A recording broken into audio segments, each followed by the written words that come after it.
Well, Karen, appreciate you coming in. You wear so many different hats. You own your own business. You're the force behind St. Augustine Business Coalition, because you're the one that kind of gathers and collects and gets everybody together. But I brought you in just to talk about that business coalition, because I don't think a lot of people understand exactly what St. Augustine Business Coalition is. So if you can kind of give us a summary of how it got started and why it got started and what good it does. Yeah, thank you. So in 2019, I shared an office with Len Weeks, and I walked into his office and said, Len, we need to found an organization that its sole purpose is to advocate for the business interests of the downtown and entry corridor businesses. And he was somewhat reluctant. Len likes to stay on everybody's good side, and I applaud him for that. It's worked so well for him. And so advocating for the interests of the business community obviously sometimes means you're at odds with leadership of the city or the county or whatever. But he did it, and I said, Len, I'll do all the work and you chair it, because he's an amazing chair on anything he does, and that's what we've done. I just felt like there was no organization that was truly not only advocating for the interests of those downtown and entry corridor businesses, but also the place where leadership in the county or the city, decision makers, could go to say, hey, we need to talk to you. We need to get your opinions. We need to understand your thoughts. So we've become those two things. We advocate, but we also are the place where they come to talk behind the scenes, to get our opinions. And so we call it our leadership group, and that's the kind of the founding core. And there's around 20 of us, and we have meetings in private. Kanti Patel is gracious enough every time to host those for us. And that's really where we talk about what are the issues that we need to focus on. And like I said, we'll bring in decision makers, and that's where they'll talk to us.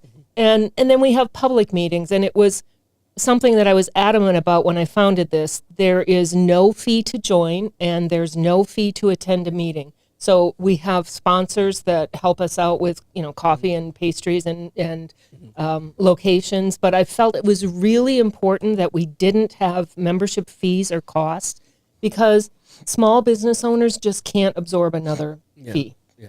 So in order to get the ability to hear from all types of businesses, even the small business owner, we had to keep it that way. So we've started in 2019, and then when COVID hit, we sort of slacked off a little bit, as everybody did, and then we fired back up after COVID.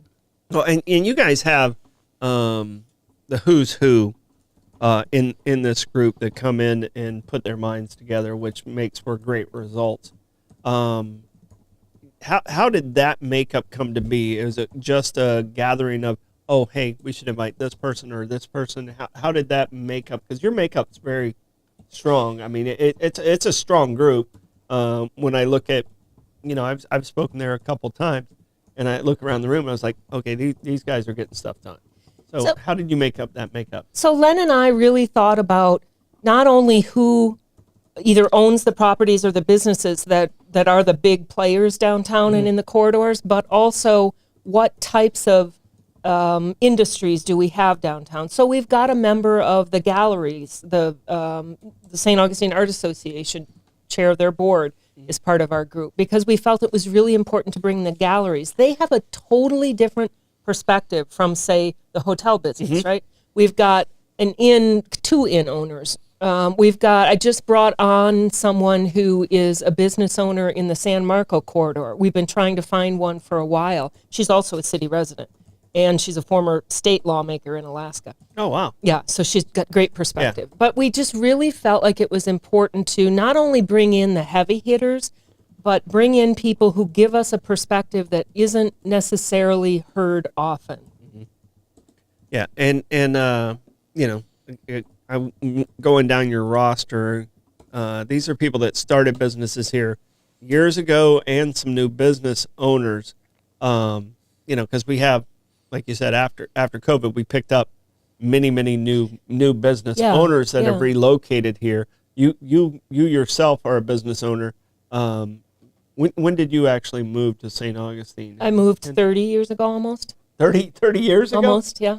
Wait a second. To St. Johns County. To St. Johns County. So when I first moved to St. Augustine, I moved to St. Johns County in 98, lived in Julington Creek Plantation, and then about 2 years later I moved to St. Augustine Beach. But I wasn't working. I was homeschooling my girls. I homeschooled for 16 years. We lived in Sea Colony. My husband had a big-time global corporate career, and he was based in New York City, traveled all over. And so I didn't want to move to New York. So I stayed here with our girls, and so I just did my thing. I didn't know anybody. I just, we have a house in Utah. We went back and forth, and I just did my thing. I kept to myself. So when I got my real estate license in 2012, I started really not knowing anyone. And I think nobody knew me. I think that's when I was like, wait a second, I didn't know you until you started your real estate, and I thought you moved here. No, I've been here for a long time, but I just kept to myself. Yeah. So, and your real estate company is 97 Park. Thank you. 97 Park. Yep. Thank you. All right, you're allowed to say it on the air. It's okay. I don't get a fine. It's okay. You won't get a fine like I get every day at Rotary. But I mean, 97 Park. Now, you guys, was that started in 12? When did you start 97 I started it at the end of 2013. So I got my start in real estate from Donna Wendler, who's still a friend of mine. She's so knowledgeable, and she taught me so much about how to do it, how to read contracts, how to do everything. And I'm grateful to her. She was a tremendous mentor to me. But I wanted to go out on my own because we wanted, my husband and I, he was ratcheting down his global career, and he's a German citizen. So we wanted to kind of pull in the international aspect that nobody was really doing in St. Augustine for residential real estate. And I felt like I had to own the brokerage and to do that. So I founded the brokerage in 2013. I didn't even have my broker's license yet. We had to bring in a broker until I got my license a year later. Yeah. And we were actually off the back. My first location was off the back of what is now River and Fort, facing Charlotte Street. Okay.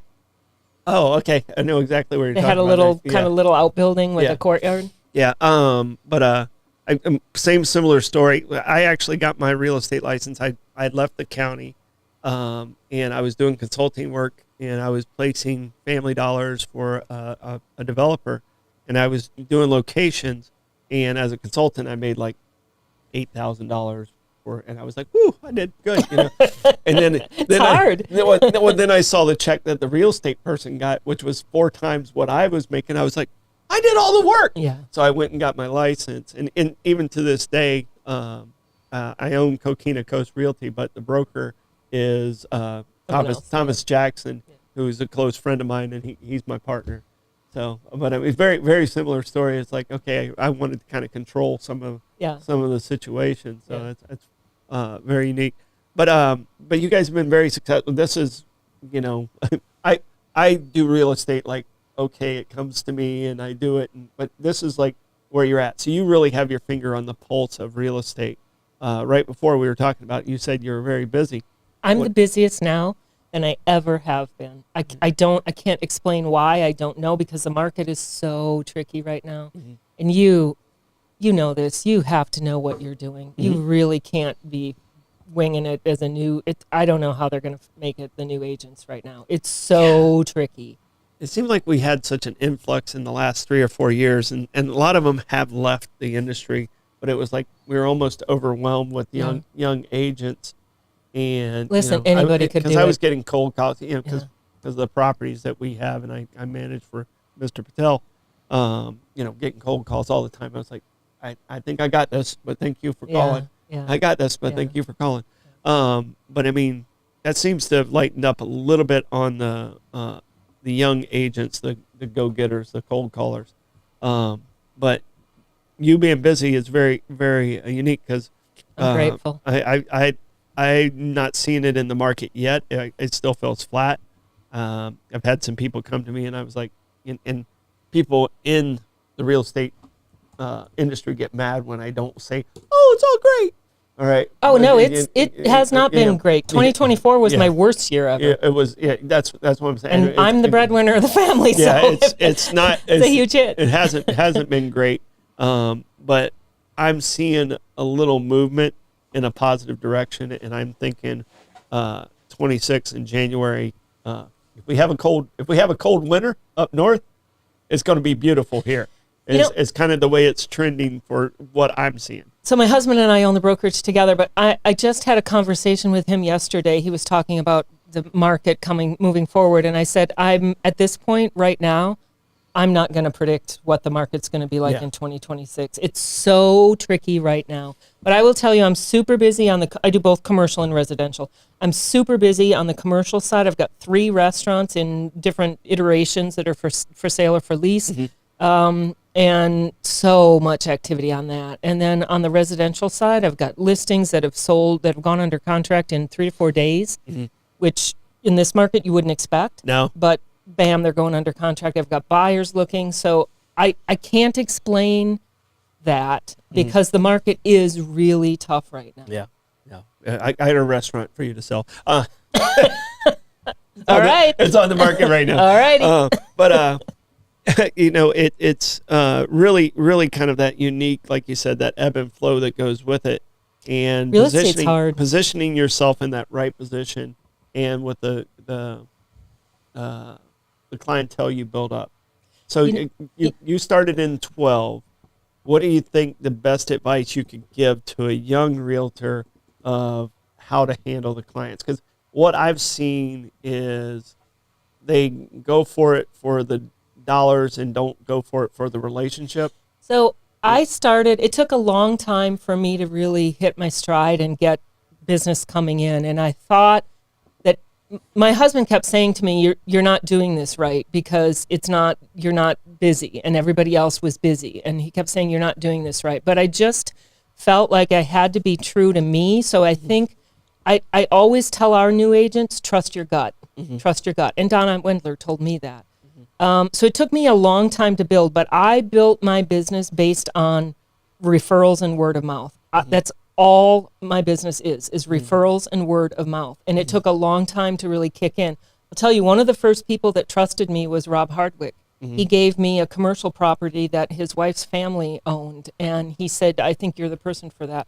I was sitting on the beach planning and zoning board. And so he was the chief of police. And so we just knew each other just not well, and he just said, I felt like you are the person we need to sell this.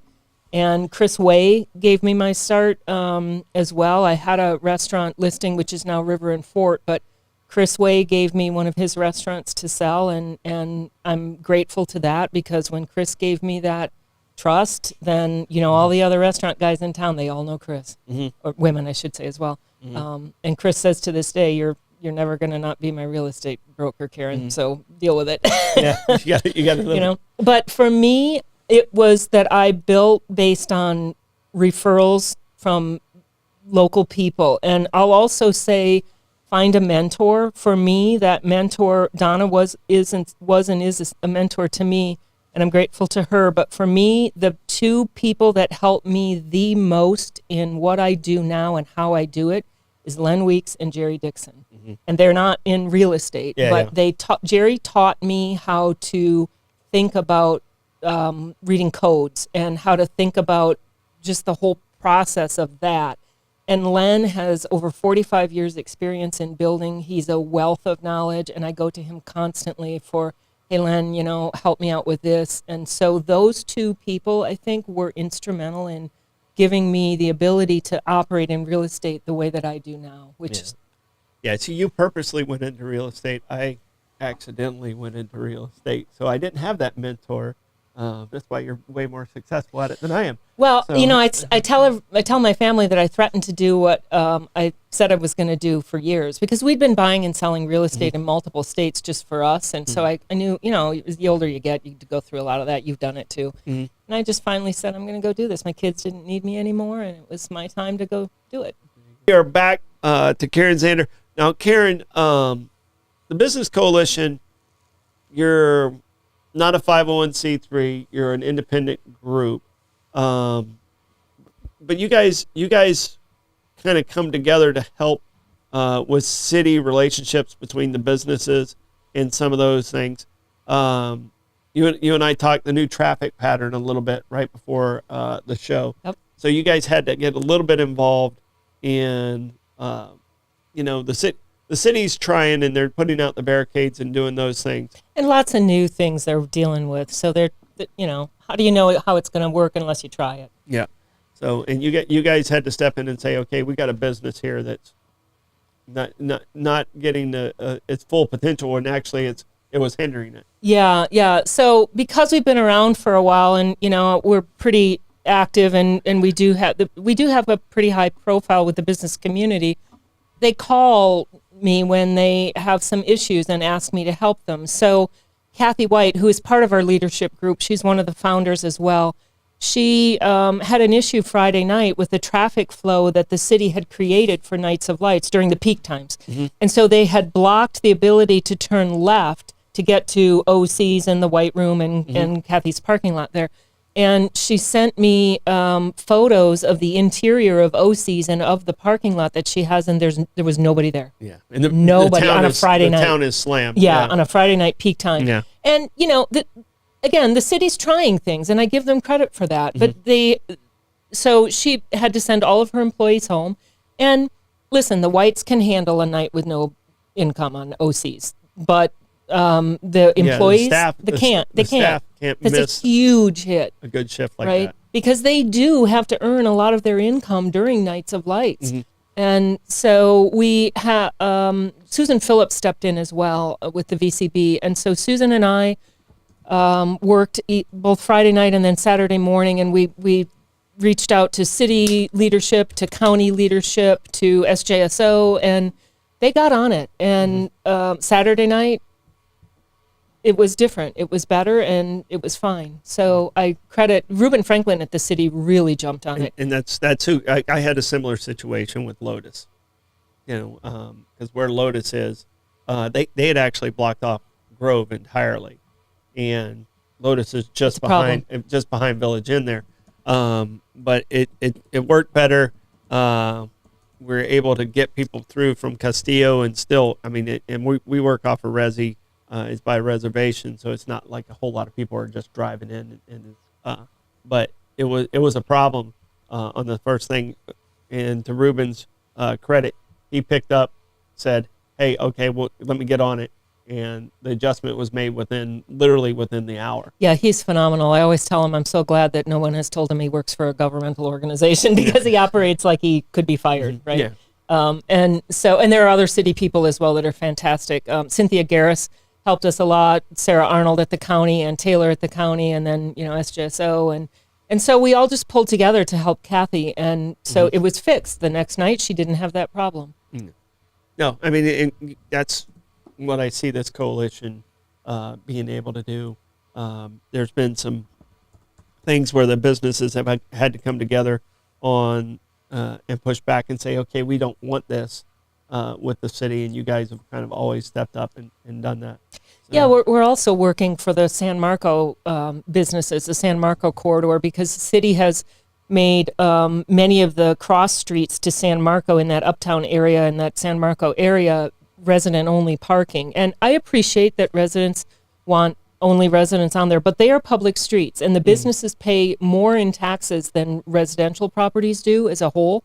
So I think that you and I had a conversation. Just the Casa Monica alone pays $500,000 a year in taxes to county and city, and I think it's around $150,000 that goes to the city. So compared to our hotels, that's a good start. yeah. Conti's tax bill's got to be outrageous. So to say that these are only resident streets, that doesn't take into account that the tax base coming from the businesses gives you the ability to maintain those streets, to have those streets. So anyway, the San Marco merchants have never had to have parking, and it's been that way forever. And so not only their employees, but their customers do park along those streets. And I don't think it's a ton of them, but I know that a couple of the San Marco merchants have said, since that signage went up saying resident-only parking, a couple of their employees have just quit because they can't find parking, and they can't walk blocks and blocks. Well, it's not worth paying the Uber there and back. And now they've eaten up, 45% of their 50% of their paycheck. Yeah.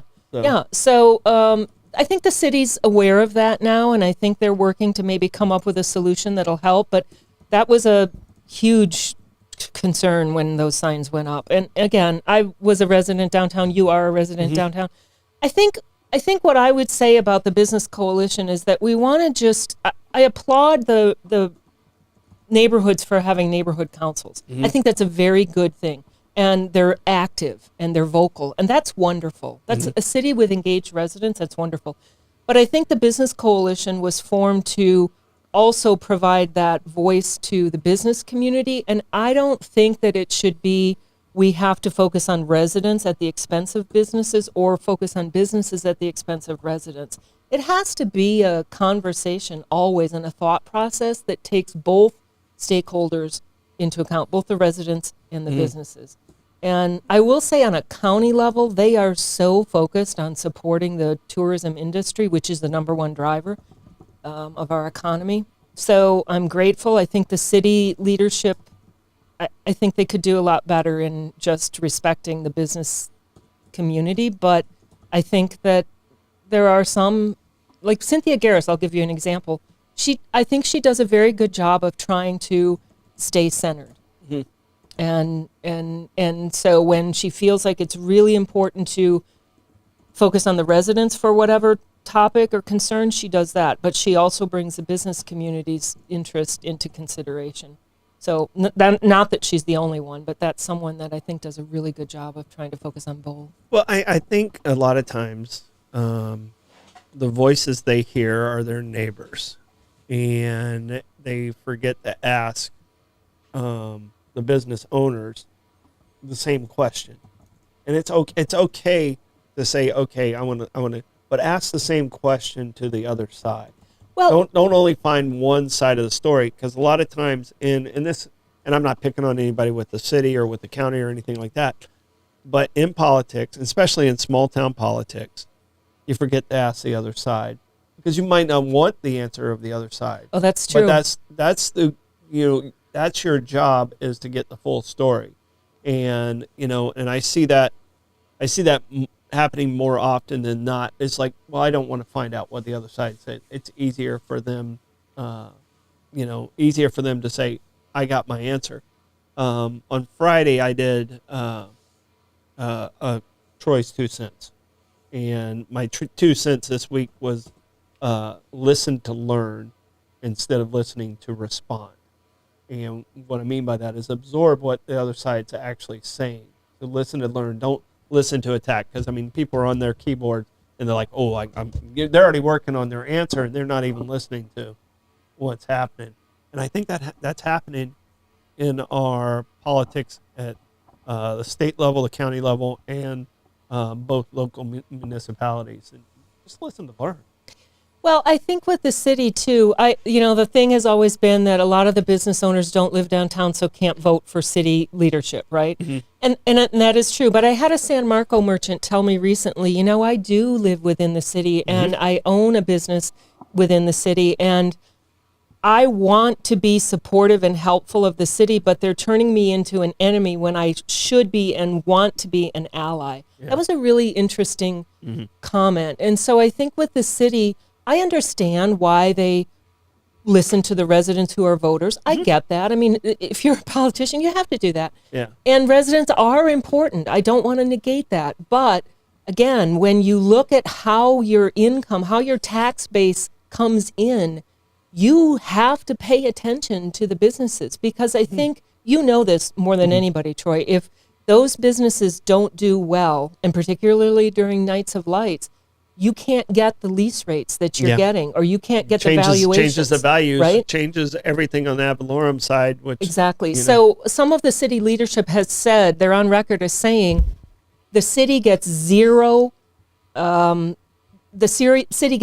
benefit from nights of lights. Only the businesses get benefit from nights of lights. And that negates how that tax base is built, and the money that you're collecting in taxes, and how those businesses can pay those property tax rates, and how those valuations are so high. It's just a complete dismissal of the economics of all of it. Yeah, and I make this statement a lot of times when it comes time to do elections. I lean towards people that sign the front of checks more than I do towards people that sign the back of checks. And sometimes we got to have that mix, and we don't always have that mix. So, I mean, if you're a business owner and you're trying to survive, you get paid last. Like if you're a business owner, you get paid last.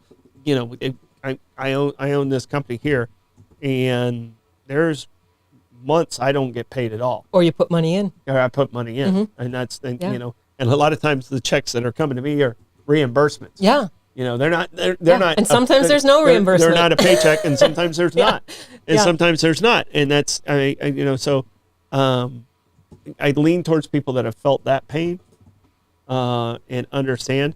But to go back to businesses, our entire leadership team lives within the city of the main business that.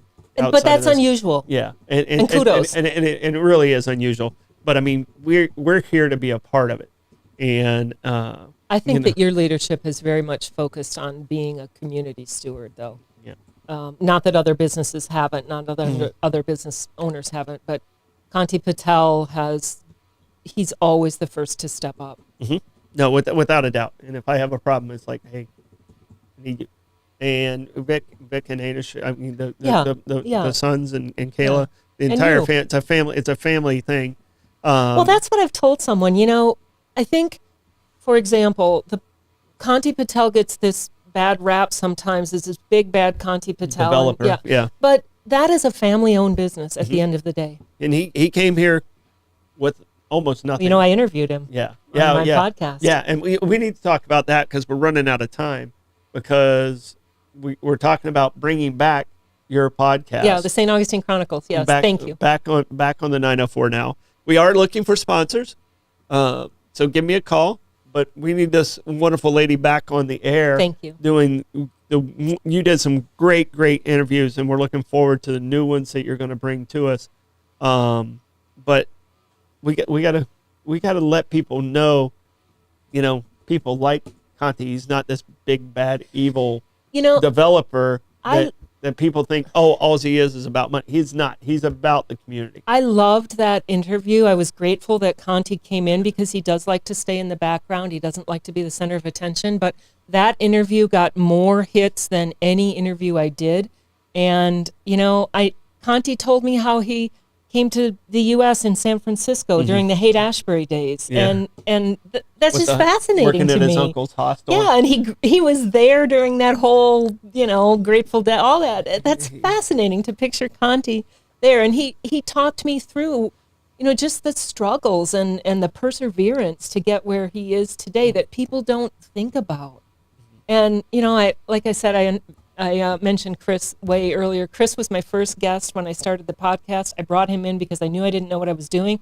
And Chris has lived here pretty much his whole life, and he's the best storyteller, bar none. I've traveled with Chris. Oh my gosh, he's amazing at telling stories, and I knew like he would carry me on that first episode. The beauty of like mine and Kanti's relationship is come for full circle.